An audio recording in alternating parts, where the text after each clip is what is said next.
Hi, you guys. Welcome back to the I Did It First podcast. I'm Riley. I'm Anna. And if you're watching this on YouTube, obviously I'm not wearing shoes, and it's because I didn't have... That was weird. Why did you eye roll? Go on. That was so rude. I didn't have no-show socks, and... So she's going to show her socks. Yeah, and then she goes, take your socks off. I'm like, I'm not getting paid. No. Well, maybe if you did, we could. I know. Feet finder. Stop. That's a story for another day. Wait, I don't think I know this one. I don't think you do know this. I don't sell feet pics. Let me put that out there. I don't sell feet pics. Did I try? Plead the fifth. Wait, you have cute feet, though. I feel like I have really cute feet. you could bankroll the shit out of those feet. I know. It's not that I tried because I didn't even post. I just never mind. Hi, you I guys. have questions. But a bit in it. I didn't post anything. I didn't even I say try very loosely, but yeah, that's why my socks are on. I'll tell you the story later. I'll even talk about it later. It's just not the time. How are you feeling? Good. I'm okay. Yes, obviously I still have tape on my nose. I'm still fresh. It becomes a comfort, right? Like I feels, felt like yeah. I remembered that months down the line I was still taping, and it feels like the swellings like a bra. are comfortable. Yeah, Yeah. it literally is. It's like a comfortable sports bra that's holding everything where it's supposed to be. And then when you swell, like that And- becomes so uncomfortable. You're like, I quick, I know. just want the tape back on. Well, I think too, it makes me more aware to be careful. Like, cause obviously I can Right. feel the tape on my face. So I'm just, Not clumsy yes, like normal. Yes. I think it's so funny too. Cause my boyfriend will like go to kiss me and he's like, give me a kiss. I'm like, not the nose. Like The tape. my doctor said what's that Clueless quote where she's at PE I shouldn't she's play like, sports with balls flying at my Yeah. nose. Yeah. There goes your Yeah. social life. you got me. Yeah, I That's why get you're my you. bestie. Today we're talking about something that I am very guilty of, and that is The evil twins of adulthood self-sabotage and imposter syndrome. Dum, Horrible. dum. Also, too, real quick, my eye is twitching. Okay, so but why? Bad. Your screen time is... It's really bad. No, we don't need to go there. My screen time is very high. Yes. My thumbs, believe it or not, are not sore. If I could like Yes. flex my thumb, it would have a tiny bicep. But it's just because I've been recovering from surgery, so all I've been can't do doing anything. is scrolling. Yeah, Yeah. I'm very limited. So that's self-sabotage in itself. That is. That's my screen time.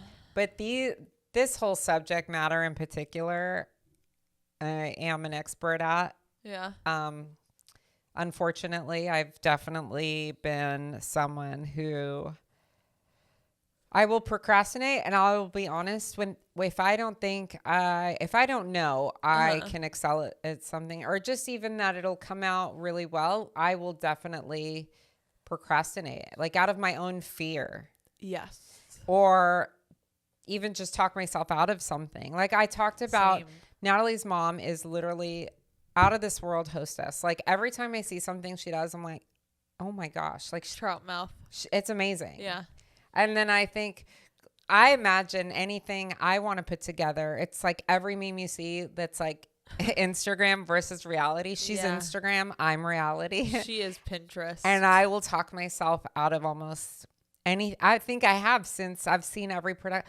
I mean, even prom night, I was just that was crazy. in awe. It was Snaps. amazing. So that's just a very recent experience of how I talk myself out of things. Which is not good. It's not good, but but at the same time, it's a very hard thing to conquer. Mm-hmm.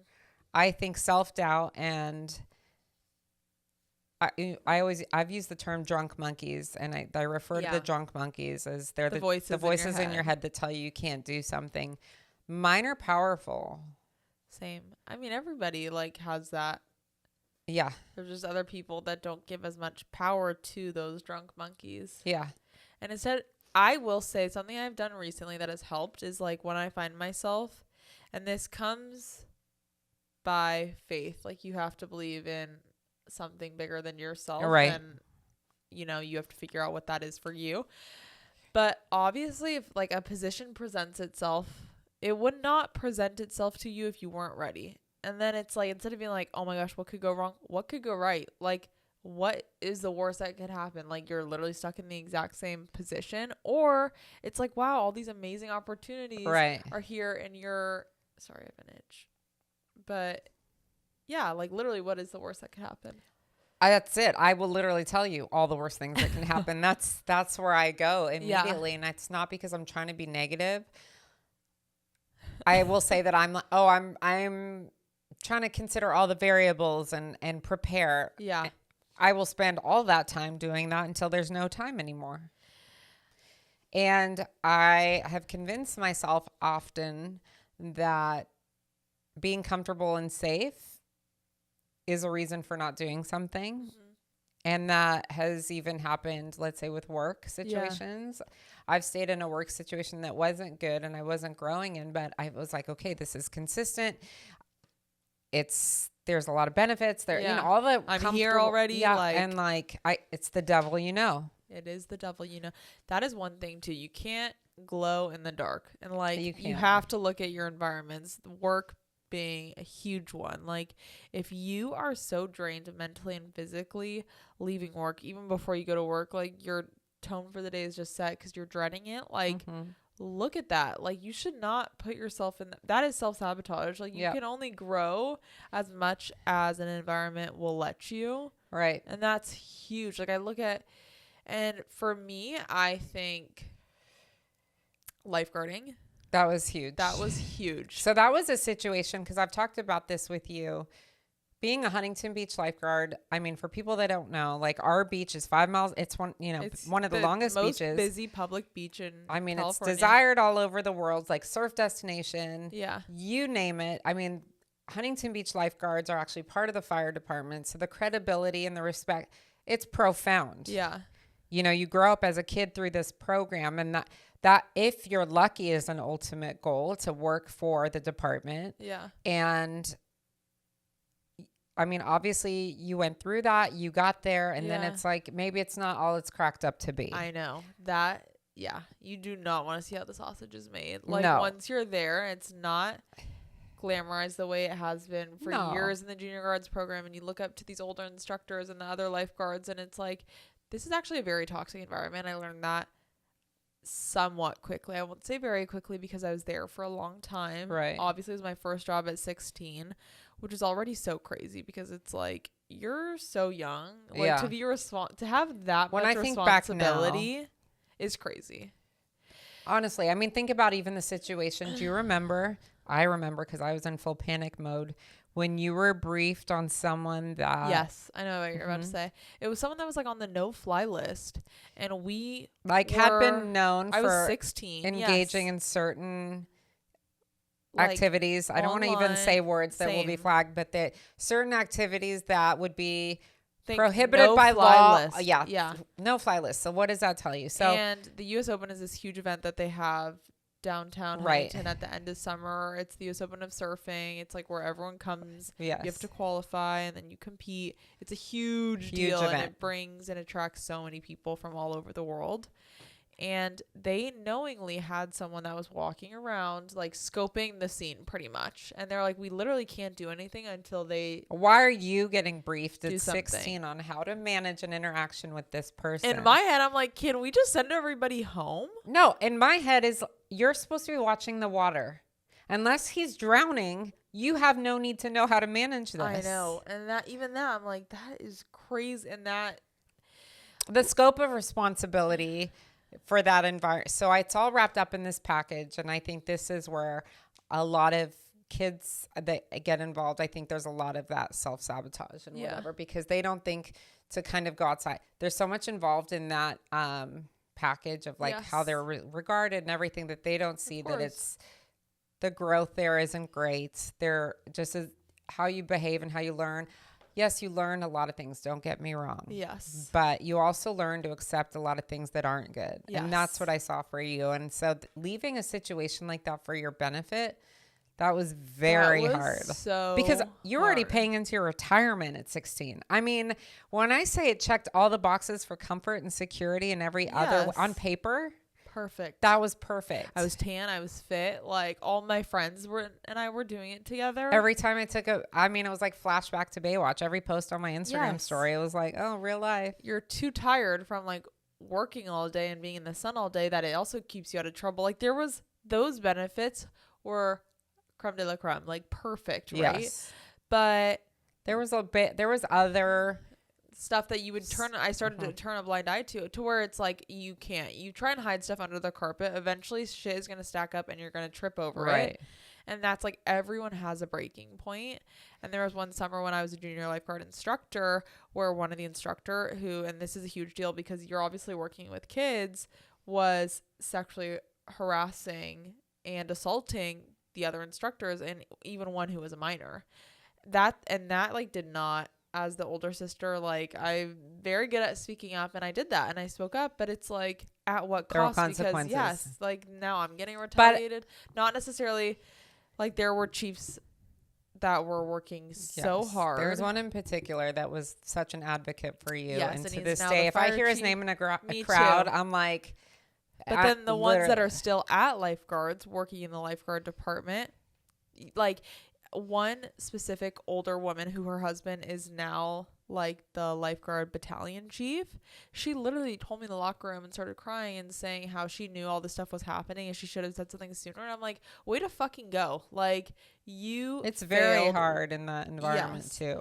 But that, even when I knew shit was bad, it's like I was self-sabotaging myself by staying in it for what, comfort, like for a great paycheck, like. But that's what happens to, I mean, you were young, but do you know that the amount of times that happens to so many people every day in a job, like it's constant. And it's, you don't know how you're limiting yourself from another opportunity. And I'm so guilty of this, because you're just afraid of the unknown. And at the same time, it's this constant pattern that comes from, I don't know what I'm capable of. Yeah. And I think that's where comfort, like your comfort zone, is very quickly disguised as a cage. Yeah, it is. And that's like, you think you're safe, but you're not.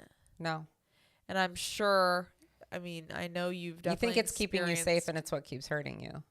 I know you've experienced this. I mean, even in your younger 20s, like being a single mom. It was really hard, and trying to stay, like I've referred to this before, but be in a situation, when I was married and trying to, decide on what to do and make that leap versus, can I figure this out? I have a really good job. I had a great job at the time. Yeah. I had all the things, like you with your lifeguarding job. Like I loved where I lived.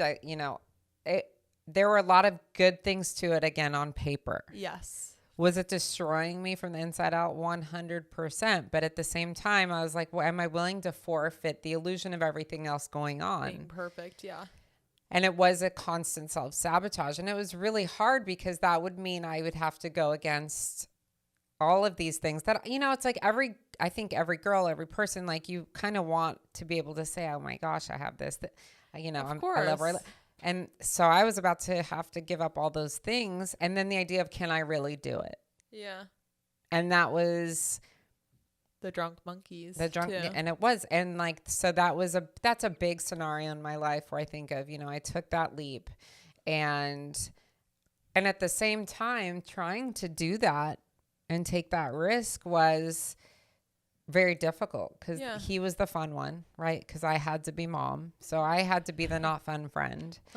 And it's very risky. So you're already fighting against your own demons and believing maybe that you can't or you're not capable. Yeah. And then when you get abandoned by your support system at the same time, believing those drunk monkeys becomes very easy because you're like, of course, why did I think I could do this? Like, especially when you have people around you that are like telling you you're crazy for making decisions that like only that support your future. Yeah. And so, it's really hard to see the forest through the trees. Right. And at that time it was very difficult. Yeah. But even looking back, a lot of those friends stayed friends with him because he was fun. And I was disrupting. I was the disruptor. Like, because you were making Right. this, And even quote though on. there was obviously very valid reasons, I've Of kind of brushed on course. this before. It wasn't safe for you. It was not safe for me. Yeah. And every decision I made out of that obviously just led to a much better life in general. Of course. But believing that at the time, Yeah, it's very hard to see in the moment it too. was very difficult. Yeah. Because I even had, at the time, even we worked at the same place and it was a big place and we had different roles. But even the people we worked for that I respected a lot were like, is this really something you want to do? And just again, so there goes my self-doubt again. Like, who am I to think I can do this? Like, and it's really easy to go there instead. Because in a way that self-doubt's also comfortable. Because that, you can't do, like what you kind of like, oh, I know I can't do this, X, Y, Z. It's easy to live in that space. Well, self-doubt keeps you exactly where you are, and you don't have to change anything. Like if you're doubting yourself in a situation that is pushing you to grow, then it's like, oh, you can just say stagnant. But it's like you don't have to And do like anything. you've mentioned before, the gaslighting when it comes to a relationship we just talked about, recently, and you start to think, was it really that bad? Yes. So like that's how you kind of keep yourself, and you add to that self-doubt by almost trying to disregard the things that brought you to even want the change. Yeah. Oh, maybe it wasn't that bad. Like, so I'll use the example of when you switch high schools. Uh-huh. Okay, for me, high school was not fantastic. Yeah. I remember hearing someone say, well, high school are the best years of your life. And I'd go, great. Then I've got some 3rd-degree burns coming my way because that was horrendous. But you say horrendous, but it's like, was it horrendous because it was just school? Because your friends, you had a huge friend group. You were always partying. Like, you had access to like all these trips and you were always doing stuff. Well, yeah, but we've agreed. A lot of the partying, a lot of that was just a trauma response. Like, I don't think not it was high healthy school that was behaviors. bad. I just think There was a lot. The time while you were in high school that was bad. But it was not because of the school. It was because of family. Well, could have been both. But at the same time, I don't know as much as I wanted to leave because I wanted to go to public school. Yeah. I don't know. I was lucky that I was actually, I think, not given that opportunity because I don't know what I would have done if I would have gotten my wish. Yeah. Do I think that I could have switched high schools? Like, okay, we've agreed that Beckham has had the ultimate 1950s, Hollywood. like Hollywood high school experience. Perfect. Like perfect grades, fun over sports. 4.0, prom king. Like all. I would watch his like as if I'm watching a movie. Like, how does this happen? Me too. Like the most perfect schedule. Like literally everything. Perfect girlfriend. I mean, like, I can't. You see someone like that, you're excited to go. And yes. That's like the shit I would see before going to high school. I'd be like, I'm so excited. I can't wait. And then it's like, I'm that kid from Meet the Robinsons in the adoption center. That's just like, it turns out to be the bad guy. Yes. And then, so you did that in high school. You had, I would say, a horrendous experience. Yeah, and horrible. I do want to talk about that on a whole episode because I think that could really help somebody. But you making that decision to leave your junior year. Yes. Going into junior year. As awful as it was. Yeah. I still remember vividly questioning if this was a good idea. And mind you, I would sit outside your school because this has to do with bullying and there was abuse. It's when I say it's a whole other episode because it's a major like can of worms, heavy topic. Yeah. I would sit outside your school a lot of days waiting. Someone would call me. It'd be administration. It'd be a teacher. It was always a very volatile situation. Uh-huh. And even with respect to all of that, when you said you're ready to change schools, I thought, oh my gosh, I don't know if she can go through this. Yes. And that's that dangerous comfort zone. Again, the devil, because I thought, is it worse to continue to endure what she's enduring or have to start somewhere new as a junior in high school? Like 16-year-old. Yeah. Because to me, that sounded just as awful. I have to be honest. It was, and that's the thing. I knew shit was bad, and I was like, even sophomore year when I was in the thick of it, when you and I remember because I had those things that I would pull underneath for my bed for like extra storage, the straw containers, and I was pulling them out, and I remember Dad came into my room and was like, "You could literally you could be at Edison tomorrow. Like you say the word, like we will transfer you." And even then, I was like, "Fuck, like I don't know if I'm ready." because why? It was different and it was change and it was uncomfortable. And that's the drunk monkeys that are just like, honestly, it's like just endure self-doubt this. and like, can I really do this? And can I make, I mean, we all know it's harder to make friends as you get older. It's not like kindergarten where you're like, hi, I'm Riley. We're friends. I will say though, that was literally Maddie. The first day of junior year, I sit next to her in Spanish and she's like, actually, no, we're walking to get our textbooks for Spanish. And she's like, do you want to be friends? And I'm like, yeah. And like to this day, we're so close. And it was like the most pure thing ever. But yes, but you did not know that moment was going to happen. no. And nor it's like believing that you were capable. Obviously you're capable. You're like the most social person I know. I mean, you used to stand outside when we lived in Belmont Shore and greet every single person that went by. I mean, you've always been the social. So why, when that moment came, was I so terrified for you? I was so even at the time, it's like I was dating the boy and I was great at my sport. I had a huge friend group. Granted, was it toxic? Yes, but it's like I had huge friends. I was always doing stuff. Like we all were always hanging out. But the power of self-doubt is consuming. And I think it's so real. If you, looking back now, it's also easier. Obviously that was the best decision because we know how it turned out. But in the moment, again, trying to navigate, and there shouldn't have been a question. That's how powerful self-doubt is. It shouldn't have even been a question. Why was I even concerned? Because I was like, you're literally getting threatened 10 times a day and not physically even by assaulted at this point. And that's why I say we really got to get into this. But it shouldn't have. And my fear of you starting, and I didn't tell you a lot of this because I was just like, whatever you need to do. But to myself, I was like this, there is no good answer to this. No. And it got to the point where I did literally reach a breaking point and I was like, I am transferring. Like I want a clean break. And it wasn't even clean. It was it was messy. I wanted a break with, and even then I remember, this is crazy. I don't know if you remember this. We were in San Francisco. Okay. Like the first time we ever went to San Francisco as a family, it was the summer going into my junior year of high school. So I'd like just turned 16 and someone calls me on the phone and it's like, oh my gosh, I'm transferring to Huntington. And at that point, was this a triplet? No. Someone I was dating. Okay.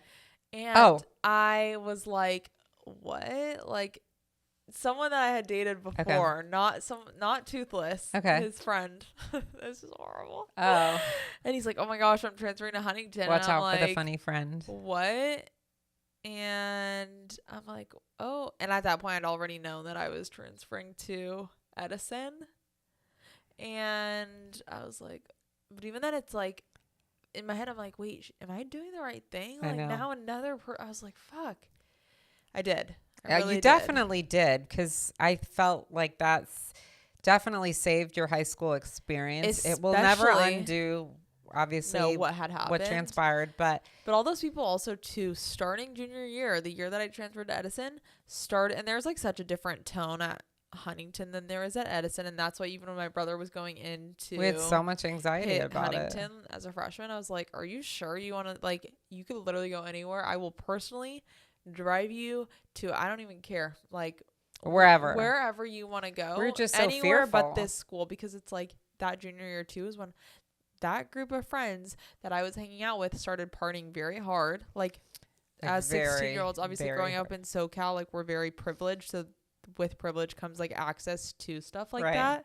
I thought I partied hard in high school and that group of friends said hold my beer. Like it was crazy. And thank God I transferred, like truly, because it's like even in those situations, if I was still hanging out with those people, I would not be able to sit here and be like, oh, I've never done blow, because it's like, obviously if all your friends are like, you know what I mean? Yeah, but they went to different extremes. They did crazy But even stuff. that is the idea of that fear of failure to even have, like, try and negotiate a decision like that when it was obviously very clear. Yeah. And even it's so intense. Yeah, I know. And I've been through this over and over, and I get frustrated. Or, you know, let's say it's not something this extreme. And we talked about this in tips for your 20s where we say you don't have to be ready to start, just start. Yes. And I say that as a tip for my 20s because I know, like, that kind of procrastination, or where I convince myself I don't have all the tools, or I don't have, I don't have the outfit, or I don't have. That is like the imposter syndrome of, what am I putting off? I mean, it even is as small as like working out. Like and I know this is something that a lot of people can agree with. Oh, it's like you have to get in shape to go to the gym. Literally. And it's like, what? No, just fucking start. Like, So if you want to do those things, you have to do it. Like, it's not going to be easy. It's not going to be easy where you are now, though. So if you're fine where you are at, like, stay there. Yes. But choose your hard, like, truthfully. Well, and this is where, okay, we always joke about, doom scrolling and everything. Ugh. That's a part of it too now. Yeah. I mean, before it was real life comparison. Like that idea hasn't changed, just our means of doing it has. That's it. And the comparison thing it's been obviously everyone's been, You'll always compare yourself to someone who's doing really well at something. And let's say it's like this, like us starting this. How many people could we look at and going, well, they're just killing it. And they're like XYZ. And it's like, we don't know what they're doing behind the scenes. No. And how long even for us, how long it's taken to even start here. Yeah. Or access resource. Like, that's the thing. Once you start comparing all those elements, you're done. And it's hard because social media is obviously it's like a resume. You only put what you want others to see. Like, I'm not putting on my resume that I worked at Bear Flag and then got pretty much fired because I told someone to go touch grass. Like, no. That's not what you said. No, it's not what I said. But we'll get into that later too. It's like, and myself included, you're only putting what you want others to see. Like, you're creating this false reality. But it's like, I'll go and look at friends or celebrities or whoever and be like, and then you start to think like, oh my gosh, what am I doing in life? Like, what course am I on? Like, I should look like this. Like, I need to be doing more. And it's just that comparison. And that is the thief of joy. It is. Like, nothing good comes from that. And even knowing that, it's like, why can't I stop? Like, why? But it's very hard. Yeah. I don't know. And especially like when, even let's just say self-confidence, and forget it's taking on a task or a challenge. Let's break it down to something really small, like your self-confidence, how I look, how I feel. Yeah. And it's that comparison, right? That constantly says that I'm never going to be this, like, I'm never going to look like this. I'm never going to have that. And that alone, I know, has gotten to me. And it's, it's that simple idea. Well, you could be the best peach on the planet, but it doesn't matter if someone doesn't like peaches, right? True. So, but it's hard to adapt that in real life and not get into that mindset. I mean, that's why I always talk. I mean, I probably send you an Ari Castilla video like on the daily, because she's like that daily reminder of how of how produced. Like, she'll say, I'm this, I'm that. I love that. And it's like I even really, knowing that. But it helps. It does help. It does help. But that of course, brutal even knowing truth that, helps. Like, you're gorgeous. I still want to look like you. Yes. Yeah. I don't care what you do. Like, honestly, Same. I'm obsessed. Okay, so looking inwards. Yes. Like, if you were looking in a mirror, or even think of like the most high version of yourself, like the it version of Anna. What would two parts. What would her day look like? And what are things like she would not tolerate? Wow, that's a really good question. Do you have your answer for this? I think I do. Oh, I have part of it. I might have part of it. Okay, as far as my day, I will often put things off and like even things that I really want to do, and I'll say it's in service of others. Yeah. Like I would lose that part. Like, obviously I want to help people, but it's to the point where I often sacrifice too much. Yes. I want to ditch that, because then I put off things and procrastinate. And maybe it's because, like I said, I don't think I'll excel at this, or I don't think I'll do well. Yeah. And so maybe I'm using that as an excuse. Yeah. So it's not because I'm not going to tell you I'm scared I'm going to fail. It's because I've got to help somebody. Yeah. I would literally clarify that and I don't want to say that. Like, I'm still going to help, but hey, Anna has to do this first. You have to put yourself first. Because I struggle with that a lot. Yeah. And so that often snowballs into procrastinating like really important tasks. And I think even with like our family, like obviously it's hard being the mom, and I can't speak as a mom because I'm not, but like you feel this responsibility to show up for others before yourself, but it's like you literally have to, and we've talked about this before too. Yeah, fill your cup first. Yeah, you have to. But that also comes from often, I'm just going to be honest about not getting to those things that I don't think that I'm going to do very well. So Yeah. instead of just facing them and saying, hey, I did it, it wasn't great, I'm always, oh, hey, I had to do this instead. That's a big one for me. What would Anna's routine look like? Manage that time better. So a result of that would be, and that involves everything from like, we all have our to-do list in life. Yeah. So that involves, work tasks, just simple things, even at home, Yeah. my workouts. My whole day would be accomplished by like 4 o'clock, no problem. It wouldn't be this like 9 o'clock at night panic of shit I didn't get done. Yeah. And so that I have that moment a lot. That's real. Yeah. I think for me, it's okay. One thing that most high version of myself would not tolerate is doom scrolling. Oh, yes. I like, granted, yes, am I recovering from surgery? Like, I'll give myself grace, but I wish I could be like, my most high version would not, she would like wake up, take a minute, like brush her teeth, get ready, do all this shit before looking at her phone. I wish I could do that. And I know I can. It's not like, oh, I wish, and it's so far out of reach. I just have to fucking do it and not self-sabotage.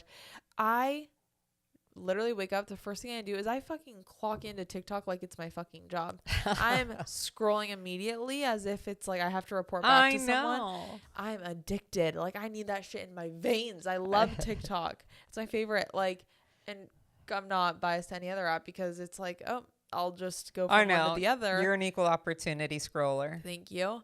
And I know that. Like, that's probably my biggest downfall. And I would get so much more shit done. And it's like I wouldn't compare myself to other people in line if I literally that one's a hard one because I've seen that. Yes.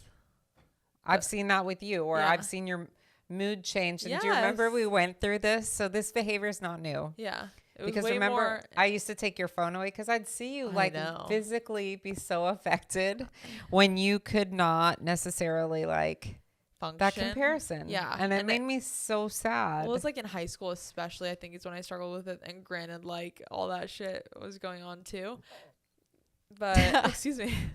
But that's when it was the hard. And that's like something now. It's like I'll see stuff and I'll start to get annoyed and I will put my phone down, but it's like it takes a minute until I eventually do. Like, I get to that point and it's like I should just avoid that. Yeah. So I really think that, and listener, you could probably agree, I, you, Anna, whoever, we are responsible from our biggest glow up. Like, our self-sabotage and the way we talk to ourselves is keeping us from becoming the version that we want to be.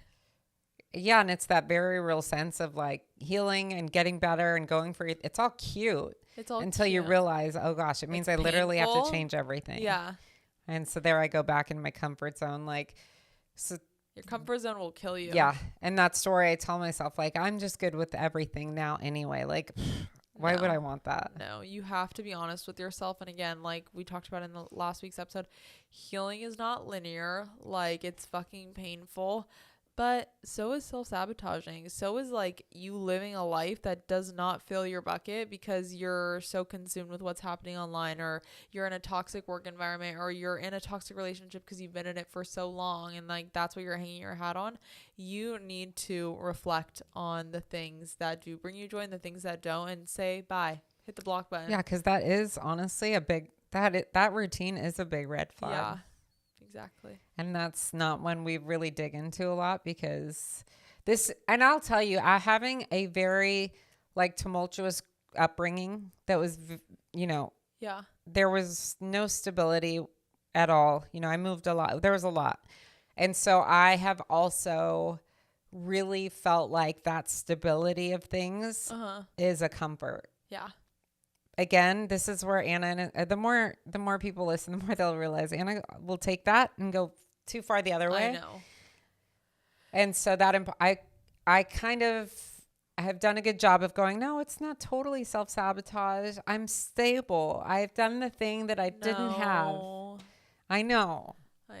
And I'm trying to still break, because obviously have to give it. That's not the answer. You have to try. I know. If you try and still fail, but like, I can do better. I think that's how you do better, is just acknowledging that. And listener, that's something that we all need to do. We all need to hold hands together and do Yes. this. Hold my hand. We're not going to self-sabotage. We have to not. I know, and you have to help me, and I have to help you, I because I agree. think we do sometimes co-sign each other's bullshit a little bit. Your friends do often sometimes, because it's like, oh, I know too, when I'm doing things I shouldn't, I run to certain people that I normally do not hang out 100%. with or talk to, because I need them to And you know that they will back you, and I know that it's funny because I can recognize this in other people. Yeah, Dad does it. And so, and we've talked about, I'm like, the certain things that certain friends will allow and endorse. Yeah. And I'm like, that's not a good friend, because that's not good behavior. Yeah. And I know. I know. I know when I go to certain people to like entertain my Okay, and I'll give you an bullshit. example. Even when when I was drinking, I know exactly who to go to act like how fine. I needed to behave. Yeah. There was obviously the usual suspects that I would go to. I'm like, I need to literally act a fool, do X, Y, Z. These are my people. Yeah. And the same people that I'm not calling now. True. Eek. You have to be honest with yourself, listener. That's what this is all about. So you're going to be honest. I'm going to be honest. It's like a mirror test. It's a mirror test. Oof. Thank you guys so much for listening. Thank you. I love you. It's so healing to be back on the mic. I know. Post-surgery. I'm so glad. Me too. And you sound so much better. I know. For a minute there, I was very stuffy. But I'll let you know when my eye stops twitching, because right now she's like trying to get her steps in. I don't know. It literally doesn't stop. You have to stop the scrolling. We're going That's to dial probably not back the gonna screen happen. time a few hours. No. Thank you guys so much for listening to the I Did It First podcast. I'm Riley. I'm Anna. And we'll talk to you guys next week. Bye. Bye.